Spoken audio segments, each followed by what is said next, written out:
Hola mis niños de sexto, el día de hoy tenemos historia y vamos a ver el tema de las invasiones bárbaras y la disolución del Imperio Romano.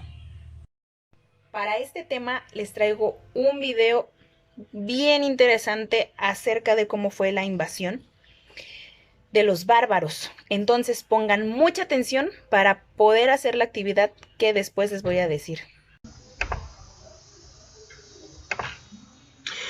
Hola, el día de hoy veremos el tema de historia titulado Las invasiones bárbaras y la disolución del Imperio Romano. Para comenzar, necesitamos comprender algunas palabras. Por ejemplo, la palabra invasión significa entrar por la fuerza en un lugar para ocuparlo. Y la palabra disolución significa deshacer la fuerza de unidad de un grupo, destruir o hacer que desaparezca una cosa.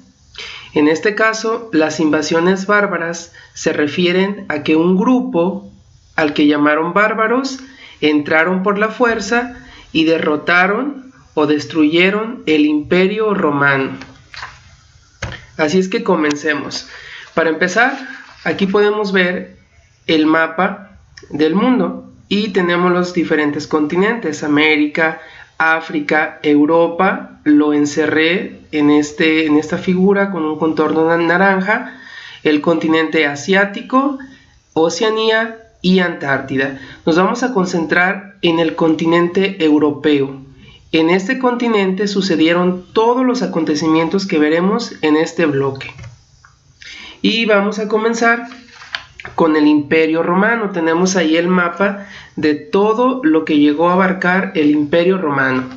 El Imperio Romano llegó a dominar territorios que hoy abarcan cerca de 40 países de Europa, Asia y África. Esto fue posible gracias a un gran ejército. El ejército era encargado de vigilar y defender sus territorios y fronteras, así como conquistar nuevos pueblos. Con el paso del tiempo, Roma fue perdiendo poder y el ejército disminuyó su disciplina, ya que había muchos jefes militares muy ambiciosos que peleaban entre sí. Durante el siglo III, es decir, del año 200 al 300, pueblos guerreros de Europa, Asia y África empezaron a penetrar en el imperio, es decir, comenzaron a entrar. Ellos venían del norte de Europa, venían también de Asia y también de África. Los romanos a estos pueblos les llamaban bárbaros porque entraban a la fuerza, entraban con mucha violencia, y el Imperio Romano intentó detener este avance. En ocasiones, los pueblos bárbaros irrumpían por la fuerza, es decir, invadían, y otras veces entraban mediante acuerdos. ¿A qué me refiero? Que el emperador les otorgaba tierras a cambio de integrarse al ejército, pero siempre y cuando respetaran las leyes del imperio. Las invasiones se hicieron cada vez más frecuentes, por lo que en el año 395, este emperador que observas en pantalla decidió reforzar sus tácticas de defensa, por lo que dividió al imperio en dos: el Imperio de Oriente, que lo puedes observar de color verde, y el Imperio Romano de Occidente. En el norte puedes encontrar el nombre de los pueblos que invadían, así como invadían también por la parte de África, aunque no se encuentra aquí el nombre, y también por la parte de Asia. A pesar de eso, los pueblos romanos siguieron padeciendo muchos problemas.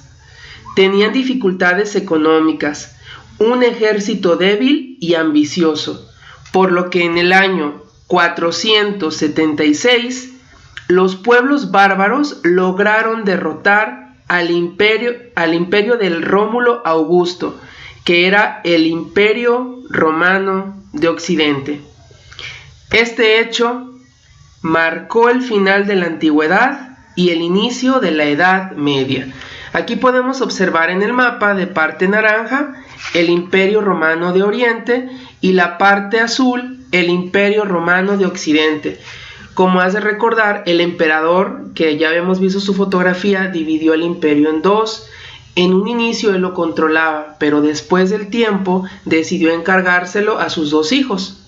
Sin embargo, los grupos bárbaros lograron derrotar a este imperio romano de Occidente de color azul en el año 476 y marca el inicio de una nueva etapa en la historia de la humanidad. A esta etapa se le llamó la Edad Media.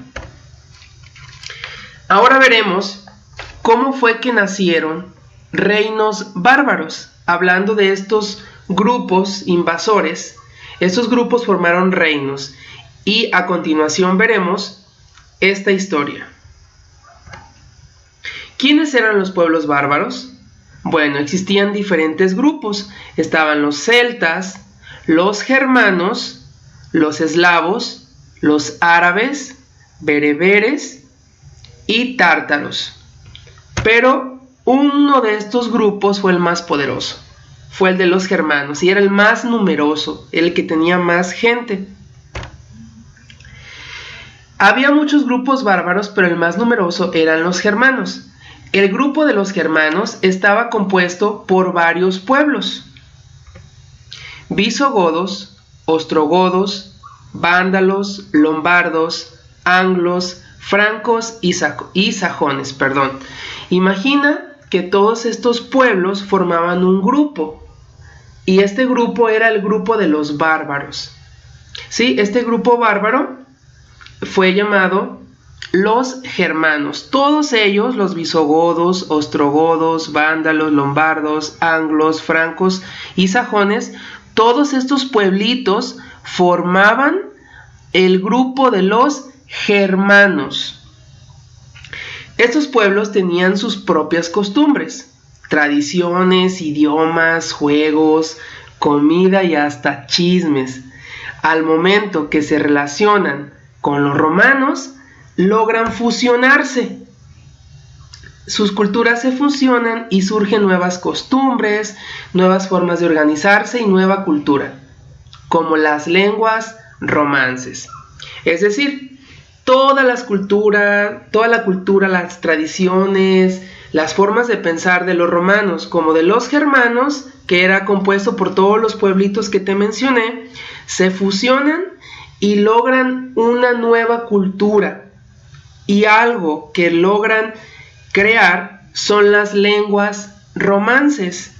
Estas lenguas romances son el español, el portugués, el francés y el italiano. Y se le llaman romances porque su origen está con los romanos y también con la fusión que hubo con los germanos. Estas lenguas romances se llaman así porque provienen de los romanos. Y sí, como lo oyes bien, el español que nosotros hablamos nació de esta combinación de lenguas de los romanos y los bárbaros. El tiempo pasó y estos pueblos, compuestos por los romanos y los bárbaros, comenzaron a adoptar el cristianismo como religión. De esta manera comenzaron a surgir los reinos germanos. ¿Recuerdas que así se llamaba el grupo más grande de los bárbaros? Cada pueblo hizo su reino en una parte distinta de lo que antes era el Imperio Romano de Occidente. Es decir, la parte morada que ves en el mapa corresponde al Imperio Romano de Oriente, que luego cambió de nombre, pero ya lo veremos en otra clase. Y en lo que antes era el Imperio Romano de Occidente, comenzaron a formar diferentes reinos. Por ejemplo, el reino de los visigodos, el reino de los suevos, el reino de los francos y diferentes reinos. Aquí está una imagen de los reinos germanos. Sin embargo, varios de estos pueblos se pelearon por más de 3 siglos, es decir, más de 300 años, hasta que los francos ganaron y dirigidos por Carlomagno formaron un imperio y dominaron a los demás. Nada más no quiero que te confundas, no es Alejandro el Magno el que habíamos visto en la clase con los griegos. Se trata de otro personaje, Carlomagno, de los francos. Sin embargo, esto no duró mucho tiempo, porque el imperio que hizo Carlomagno se fragmentó cuando éste murió, dando lugar a reinos independientes. Estos reinos comenzaron a construir castillos y se comenzó a establecer el feudalismo, que lo veremos en la siguiente clase. Tenemos aquí el mapa de Europa en el año 1000, en donde podemos observar cómo se formaron nuevos reinos. Tenemos de color amarillo el reino de España, de verde el reino de Francia, de naranja el reino germánico y de morado el reino de Inglaterra. Pero, ¿crees que esta historia terminó? Pues no, porque cuando todo parecía haber quedado en paz, llegaron del norte y del este de Europa nuevos grupos invasores que saqueaban pueblos y ciudades, capturando esclavos. Algunos de estos grupos fueron los magiares, los búlgaros, pero los más conocidos fueron los vikingos. Los vikingos procedían de Escandinavia, esta parte que observas en el mapa de color verde, que está al norte de Europa, esta parte de aquí. Los vikingos eran excelentes navegantes y constructores de barcos. Atacaron los territorios que actualmente ocupan Inglaterra, Irlanda, Francia e Italia. Finalmente, los vikingos se establecieron en lo que hoy es Dinamarca, Rusia, Sicilia en Italia y Normandía en Francia. Tenemos un dato interesante. El jefe vikingo Eric el Rojo llegó al continente americano en el año 1000, 5 siglos antes que Cristóbal Colón. En su expedición descubrió una tierra lejana a la cual llamó Vinland, que significa país del vino, pues ahí crecía la vid, la planta con la cual se obtiene el vino. Este lugar es la actual provincia canadiense de Nueva Escocia y lo podemos observar en el mapa. Ellos provenían de Escandinavia, llegaron a Groenlandia y de ahí exploraron ese territorio canadiense de Nueva Escocia, descubriendo así el continente americano mucho antes que Cristóbal Colón, aunque de manera oficial la historia le asigna el descubrimiento de América a Cristóbal Colón. Hasta aquí hemos llegado con nuestra clase de historia. Espero que haya quedado un poco claro el tema y cualquier duda que tengas, comunícate para explicártela, que lo haré con mucho gusto. Hasta luego. ¿Qué les pareció el video? ¿Cómo vieron la invasión? ¿Qué tal les pareció? Bueno, como actividad de este tema, lo que van a hacer es un cuestionario de mínimo 15 preguntas, ¿sale? Ustedes van a sacar las preguntas que consideren más importantes del tema.